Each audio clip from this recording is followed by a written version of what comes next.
Topic this day is about Philippine Electrical Code provision in installing electrical boxes. Today, you will learn to analyze how important electrical boxes in electrical installation and maintenance. Number 2, identify the types of electrical boxes used in electrical installation and maintenance based on Philippine Electrical Code provision. And number 3, objective will be discussed in my next video. The preceding lesson has taught you on how to select wiring devices and the characteristic and types of ground fault circuit interrupter. The questions below will check what you have learned. Write your answer on a separate sheet. I will give you 2 minutes to answer these 2 questions. Timer starts now.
Let us check your answers.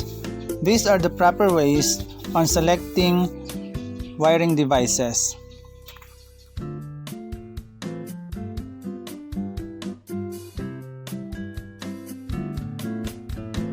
And these are the different types of GFCI.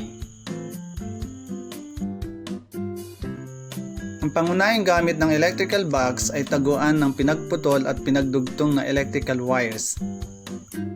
Mula sa electrical box, ang pinagputol at pinagdugtong na wires ay konektado ito sa switch at maaari din na mula sa electrical box, ang pinagputol at pinagdugtong na wire ay konektado din ito sa socket or convenience outlet.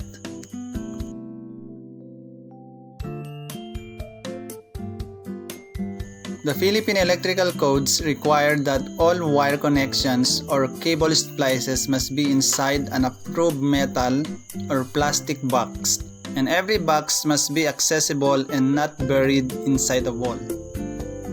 This protects your home from the danger of fire and make it easier to inspect and upgrade your wiring in the future. Types of electrical boxes. Number 1, wall boxes or utility boxes. They are used for housing switches and receptacles. They are made of metal or plastic and have the capacity to be mounted to a wall. The holes in the side of the box where the conduit enters the box are called knockouts. In metal boxes, the conduit can also be secured to the holes. One type is a 4-inch square box that is only 1/2 inches or 2 inches deep, used in places that are too shallow to mount a standard box. Example of wall boxes or utility boxes. Number 1, handy box. Number 2, dry wall box. Number 3, plastic box. And lastly, number 4, gem boxes. Handy boxes are surface-mounted with rounded corners for safety. Dry wall boxes have expandable arms and can be mounted on a dry wall. Plastic boxes are best for new installation and often have a nail built in for quick attachment to the stud. Lastly, gem boxes. Gem boxes are commonly made boxes, usually in 2 inches wide, 3 inches high, and 2/1/2 inches deep, and made of metal. Deeper boxes are also available. Number 2, ceiling boxes.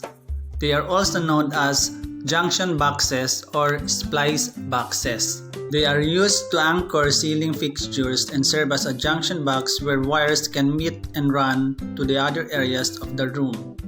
They are either 4 inches octagonal or round shape and either 1/1/2 inches or 2/1/8 inches deep. They may also include adjustable mounting hangers that attach to rafters in the ceiling and allow the box to be placed anywhere in between. Hangers also provide a short nipple or threaded rod that secures lighting fixtures. Number 3, weatherproof boxes. They are also known as an outdoor box.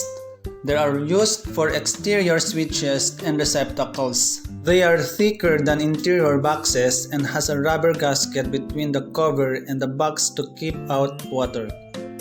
Their covers are either screw-on or snap-on. Number 4, wall plates. They are known as face plates or covers. They are flat metal, plastic, or wooden piece that covers the openings in the wall made by receptacles or switches.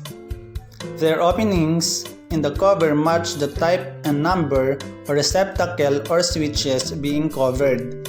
Blank covers are also available. Ang electrical boxes ay mahalaga sa building wiring installation dahil dito itinatago ang pinutol at pinagdugtong na wires na house wiring connection ng line 1 and line 2. At dito rin nilalagay ang flush type, receptacle, switches, at lamp holders. Ang flush type, receptacle, at switches ay nilalagay ito sa utility boxes. At ang pinutol at pinagtugtong naman na house wiring connection ng line 1 and line 2 ay tinatago ito sa junction boxes. Sa junction boxes din nilalagay ang flush type lamp holder. Types of electrical boxes. Number 1, wall boxes. Example of wall boxes. Number 1, handy box. Number 2, drywall box. Number 3, plastic box. Number 4, gem box. Number 2, ceiling boxes. Number 3, weather boxes. Number 4, wall plates. Read each statement carefully and identify the items being asked. Write your answers on a separate sheet of paper. Turn in the picture of your answer in our Google Classroom. Finally, this ends our lesson. And if you want to be updated in my future lesson, click subscribe button below.